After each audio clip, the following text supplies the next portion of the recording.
Olá, este é o Poder Entrevista. Eu sou Murilo Fagundes, repórter do Poder 360, e vou entrevistar o senador Laércio Oliveira, do PP de Sergipe. Laércio Oliveira tem 64 anos, natural do Recife, tem formação em administração de empresas e comandou um grupo de empresas no setor de serviços, indústria e comunicação. Foi eleito senador por Sergipe em 2022, após 3 mandatos consecutivos como deputado federal. Foi relator de 2 leis voltadas para a economia, o Marco do Gás e a regulamentação da terceirização.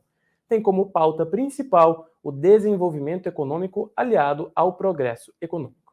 Senador, obrigado por aceitar o convite. Prazer muito grande estar aqui com você, Murilo. Poder conversar um pouco sobre a vida, sobre a política e sobre os temas atuais. Obrigado. Agradeço também a você, web espectador, que assiste a este programa. Essa entrevista é realizada ao vivo no estúdio do Poder 360, em Brasília, em 1º de junho de 2023. Para ficar sempre bem informado, inscreva-se no canal, ative as notificações e não perca nenhuma informação relevante. Senador, eu começo a entrevista perguntando sobre a relação do Congresso com o governo. O senhor foi deputado por 3 mandatos, agora está na Casa Alta como senador, então já tem essa vivência política. Gostaria que o senhor fizesse uma análise de como o senhor tem avaliado a relação do Congresso com o governo nas últimas votações. Precisa avançar bastante, né? O governo vive um momento muito difícil com o Congresso Nacional. Fruto disso são os últimos acontecimentos. Aprovar uma medida provisória de reestruturação do próprio governo. Imagine a dificuldade que o governo enfrentou nos últimos dias. Está aprovada, mas diante de momentos muito tensos e intensos que não tinha nenhuma necessidade. Mas isso é fruto de uma desorganização que existe na relação entre o Poder Executivo com o Congresso Nacional. Então, não é possível você fazer no país um governo se não houver uma coalizão. A coalizão ela se instala a partir do momento que os parlamentares são bem recebidos pelos ministros, uma vez que as demandas que surgem no governo precisam ser muito bem planejadas, muito bem estruturadas dentro da Câmara ou do Senado. Essa relação ela sempre existiu no nosso país e ela não pode deixar de acontecer, mesmo em governos passados com tanta resistência contrário a essa dinâmica, mas com o passar do tempo se enxergou que essa dinâmica perdura até hoje e ela precisa ser exercitada todos os dias para que a condução do país ela seja feita de uma forma harmônica. Então, eu percebo, inclusive para minha surpresa, Murilo, que o governo não tem sido eficiente nessa relação. E eu tenho dificuldade de entender por quê. O presidente atual, o presidente Lula, eleito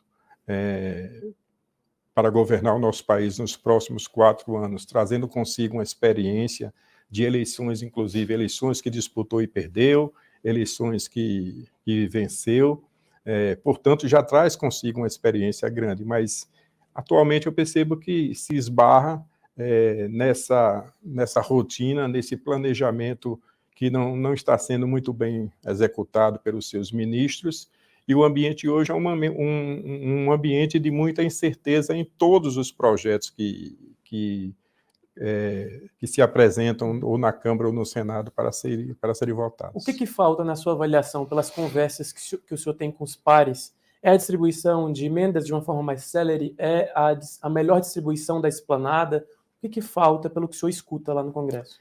As pessoas e a sociedade não entendem muito bem quando se fala em distribuição de emendas. Às vezes os valores apresentados, informados pela imprensa à sociedade, são valores que às vezes a sociedade avalia como valores absurdos, como se os parlamentares tivessem sido comprados pelo governo. Mas não é bem assim. A distribuição de emendas é um direito que o parlamentar tem. Cada um tem o seu valor claramente estipulado e fartamente destinado de acordo com a orientação que o próprio governo dá. Então, se o governo libera para um parlamentar recursos da ordem de 10 milhões, ele diz 10 milhões para ser aplicado na saúde. E, na sua base, o parlamentar distribui para os municípios que quiser. Então, o que acontece hoje é exatamente essa dificuldade desse entendimento. Mas eu tenho escutado muita insatisfação pelos parlamentares com base à falta de atenção. Eu acho que isso é o pecado maior que o governo comete nesse momento, que é possível de reparar. Espero que esses últimos episódios tenha trazido clareza à necessidade que o governo tem de estabelecer uma relação muito mais dinâmica com o Congresso Nacional, para que se facilite a discussão dos temas que virão. A gente está à porta do arcabouço fiscal, depois vem a reforma tributária que precisa ser feita. São temas que o diálogo e a sintonia precisa estar muito bem afinada entre situação e oposição e o governo. Falando em marco fiscal e reforma tributária, o senhor acredita na aprovação do marco fiscal ainda no primeiro semestre pelo Senado e, em consequência, pelo Congresso? E o senhor acredita que essa proposta vai ter muita mudança no Senado? Acredito que sim. É uma discussão que se instalará nos próximos dias. O regramento fiscal ele é muito interessante, a sua aprovação é necessário para a gente limitar, né, até os gastos por parte do governo. O governo apresentou um texto que foi reparado na Câmara, onde o governo aponta as fontes de recursos que virão, e esse mesmo texto limita os gastos. Tenho a impressão que, nesse primeiro momento, a fonte de arrecadação que o governo propõe é difícil de você entender, principalmente no momento que o governo pensa em rever os incentivos fiscais. Eu sou do estado de Sergipe, da região Nordeste, e eu mesmo tenho um projeto para que o benefício do incentivo fiscal para a região Nordeste seja renovado o mais rápido possível, porque se não renovar esse incentivo, não existe nenhuma expectativa de desenvolvimento numa região que precisa desse desenvolvimento. É o mesmo caso da região norte do país. A Zona Franca de Manaus precisa ter o seu incentivo mantido. Então, à medida que o governo pensa que fala em rever esses incentivos, isso significa recursos públicos destinados para esse plano de incentivo necessário para o país nesse momento. Por outro lado, o governo diz que vai alcançar uma arrecadação de valores altos, na minha visão. Então, e as despesas, a calibragem eu percebo também que é muito alta. Então, a regra, ela precisa entender que aonde virá a receita necessária para os gastos que o Brasil precisa. Virão da onde? De tais fontes, ok. E as despesas? As despesas precisam ser contidas, respeitando as exceções propostas para os benefícios fiscais, para as políticas sociais, mas os números, eu percebo que existe muita gordura nos gastos, e não vejo muita porta de saída para a arrecadação. Então, se eu não tenho porta de saída para a arrecadação e se eu tenho uma gordura muito grande para o gasto, me parece que essa equação, da forma que veio da Câmara, não está fechando. Você acredita, então, que não é realista a forma da arrecadação da proposta do jeito como está atualmente? Não, acho que não. Da forma que está, certamente não. Tem um detalhe que eu tenho observado muito, eu tenho procurado discutir para entender. No final do ano passado, a gente votou, eu era deputado à época, a PEC da transição. Um recurso que o governo alegava precisar, da ordem, me parece que 180 bilhões, para cumprir as políticas sociais, salário mínimo e outras coisas. Bolsa Família, e a gente entendia que era necessário. Então, situação e oposição deram crédito e confiança e voltaram. Nós votamos isso. Só que o crédito que a gente deu foi para 2023.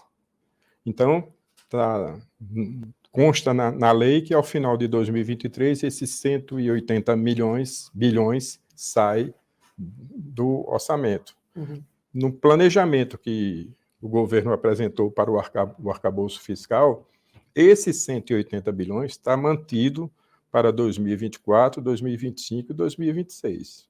Aí existe uma gordura excessiva na minha visão, e a gente precisa entender como é que a gente vai discutir isso dentro do Senado. Outro assunto que deve ser muito pautado no Senado nos próximos dias é a indicação do advogado Cristiano Zanin, que foi confirmada hoje, quinta-feira, dia 1º, pelo presidente Lula. O senhor acredita que essa indicação será bem recebida no Senado, pelo que o senhor escuta também? E a sua avaliação pessoal, por favor, se já tiver, claro. Tá. Não tenho a informação ainda, mas certamente é uma prerrogativa que cabe ao presidente da República fazer. Percebo, pelo ambiente que o governo tem hoje dentro do próprio Senado, que será aprovada a indicação. Não conheço a capacidade do indicado pelo presidente Lula, o Zanin, mas ele vai passar pela CCJ lá e a gente vai ter que conversar ele vai se apresentar, vai falar porque ele acha que ele se credencia para ser um ministro. Então, com base na indicação do presidente, eu percebo por algumas conversas com alguns pares que esse assunto é um assunto liquidado. Eu tenho para mim que ele tem muita chance de ser conduzido ao Supremo Tribunal Federal. Ok. Senador, mudando de assunto, falando agora sobre a área ambiental, que tem sido um ponto ali para o governo de muita dor de cabeça ultimamente, principalmente porque há um conflito entre a área do agronegócio, né, da indústria, do desenvolvimento econômico com a área ambiental. Eu gostaria que o senhor fizesse uma análise também de como o senhor acredita que o governo poderia sair disso, se é que existe uma saída, né, fácil, né, não deve ter, mas como que o senhor avalia isso, olhando em retrospecto os últimos casos, aí, principalmente da ministra Marina Silva e outros pontos, né, também. Eu acabei de fazer um discurso no plenário do Senado que faço uma crítica, mas é uma crítica construtiva ao comportamento dos órgãos ambientais do país. O país precisa de desenvolvimento. A nossa indústria brasileira é uma indústria que carece de um olhar diferenciado, porque a indústria brasileira perdeu muita competitividade. E, mesmo assim, existem na porta do nosso país, pedindo permissão para entrar, bilhões e bilhões de investimentos, principalmente depois do marco do gás, que eu fui o relator. Mas não só na área de energias, em outros setores também. Para você empreender no país, existem várias batalhas que você precisa travar. Uma delas é com os órgãos de meio ambiente. Eu acho, na minha opinião, e quero lutar muito contra isso, quero deixar muito bem claro que serei um ferrenho defensor de um equilíbrio nessa relação. É difícil você empreender num país tendo que cumprir tantas exigências de tantos órgãos de fiscalização ligados ao meio ambiente. No Nordeste do Brasil, por exemplo, na minha região, existem rodovias de desvio feito. A BR-101 tem desvios feitos porque o IPHAN ou o meio ambiente identificou uma possibilidade de um ninho de uma tartaruga ou um ninho de um animal qualquer, há vestígios de um local ali intocável, e impede o desenvolvimento do país simplesmente porque é uma suposição que ali existe alguma coisa. E ali se paralisa a obra e não tem prazo para recomeçar, porque fica-se ao bel prazer da boa vontade dos órgãos de fiscalização de liberar aquela área ou não. Para você construir uma indústria, as exigências são as mais absurdas possíveis. A margem equatorial enfrenta um problema seríssimo agora, e aí entra a polêmica do Ministério do Meio Ambiente, da ministra Marina, na região dela, e aí, por um posicionamento tomado, as empresas se afastam do país, atravessam o mar e se instalam do outro lado e começa um processo de exploração de uma riqueza que também é nossa. Então, um órgão chamado IPHAN é um órgão difícil de ajudar o desenvolvimento do país. O IBAMA vai no mesmo caminho. Então, esses órgãos se arvoraram de um certo poder que tem travado intensamente o desenvolvimento do país. Eu digo sempre, se existisse essa fiscalização que existe hoje, há tantos anos atrás, a ponte Rio-Niterói não existiria, porque certamente ia haver um pedido de interdição de uma obra como aquela tão importante para o país. Então, o desenvolvimento pode andar sim, o agronegócio precisa crescer ainda mais no Brasil, tem toda a condição de crescer, mas pode crescer dentro de uma harmonia naquilo que é possível fazer. Se uma área vai precisar ser, por exemplo, uma estrada ser cortada para levar o desenvolvimento para determinada região, quem está produzindo aquilo se compromete a fazer uma compensação em outro lugar. O senhor, desculpe interromper, o senhor acredita que nesses tempos de que vários países e potências estão olhando também para a pauta ambiental, esses acenos aí do governo, existe um limite para esses acenos? Porque eu imagino que o governo, com a narrativa, com o discurso de que pretende fazer diferente do que fez a última gestão, por exemplo, tenta ali reposicionar, né, a questão ambiental. O senhor acredita que existe um limite, então? É isso que eu entendo. Um equilíbrio para nem 8 nem 80. Perfeito. É isso. É isso. Entendo sim. A Europa, os Estados Unidos, é porque eles não têm mais o que proteger, né? Quem tem área para proteger é o Brasil. Então, 60% do território nosso está dentro desse guarda-chuva. E a gente tem interesse em preservar toda a riqueza que nós temos, proteger a natureza, o meio ambiente, mas a gente precisa entender que há necessidade do Brasil se transformar, e a gente tem todas as condições de transformação. Nós temos uma população imensa que precisa de oportunidade de emprego. Volto a falar da lei do gás. A lei do gás tem muita relação com a natureza. Então, o Brasil precisa se desenvolver em termos de infraestrutura de dutos para transportar o gás que jorra no estado do Rio de Janeiro, jorra em Sergipe, na margem equatorial no futuro também, e esse gás vai precisar ser trazido para a costa, vai precisar abastecer a indústria nacional, por exemplo, para que a gente tenha uma indústria pujante, forte, competitiva com o mercado nacional. E para construir esses dutos vai precisar cortar a terra para fazer essa infraestrutura toda. Isso precisa ser harmonizado. Na medida provisória da Mata Atlântica, havia ali aquela do licenciamento ambiental que tratava sobre a Mata Atlântica num ponto, houve também a questão do governo de tirar. E essa questão dos gasodutos foi muito tratada, porque o ponto da Mata Atlântica impedia, né? Na verdade, facilitava, e com a retirada impedia isso. Com o acordo feito com o governo para vetar essa parte, o senhor acredita que os gasodutos e toda a parte de investimento de gás vai ser bloqueada ali naquela região? Não, não acredito não. Eu entendo que existem outras opções que vêm sendo estudadas.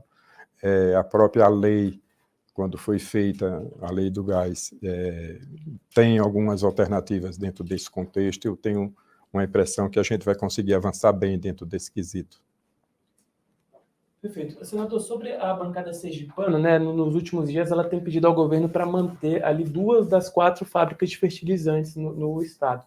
Eu gostaria de saber como que está a situação hoje da fábrica. O senhor tem monitorado, 1º de junho, se não me engano, o senhor deu uma declaração aqui ao jornal que alguns trabalhadores ficariam de fora. Como que estão as coisas por lá? Infelizmente, o governo não tem uma posição clara sobre isso. E a consequência é o desemprego. Desde novembro do ano passado, que eu venho conversando com o governo na busca de uma solução. Eu não entendo muito, depois do Brasil e a lei do gás, a abertura desse mercado para o mundo todo, um país com uma capacidade extraordinária de produção, para tirar a dependência da importação, inclusive, com uma capacidade enorme do desejo de investimentos gigantescos para tornar o Brasil independente. E, de repente, a gente começa a conviver com essa dificuldade de preço de gás. Ora, o preço do gás nos Estados Unidos custa $5 por milhão de BTU. Na Europa, a mesma coisa. No Brasil, custa 15. Por isso que eu falo que a indústria nacional perdeu a competitividade. Na indústria brasileira, o gás ele é insumo e ele também é matéria-prima. E tem sido difícil, e a Petrobras não consegue explicar, até hoje eu não entendi, por que o preço do milhão de BTUs no Brasil custa $15. Se há 2 anos e meio atrás custava $7,6 por milhão de BTUs. O que é que aconteceu nesse setor para que a Petrobras elevasse o preço para $15? A minha maior luta com referência à lei do gás foi tirar exatamente o monopólio, foi quebrar o monopólio, para permitir que a baixa infraestrutura existente no Brasil fosse compartilhada com todos os atores dentro da cadeia, comercializadores, distribuidores, produtores, mas o monopólio da distribuição do gás ainda continua com a Petrobras. No futuro próximo, com as descobertas, como eu já falei aqui do Rio de Janeiro, em Sergipe, somente em Sergipe, vai jorrar 20 milhões de metros cúbicos de gás por dia. Esse gás ele precisa vir para a costa, ele precisa de uma infraestrutura e ele precisa ser distribuído na rede toda para que, quando eu tenho uma oferta muito grande, o preço certamente cai.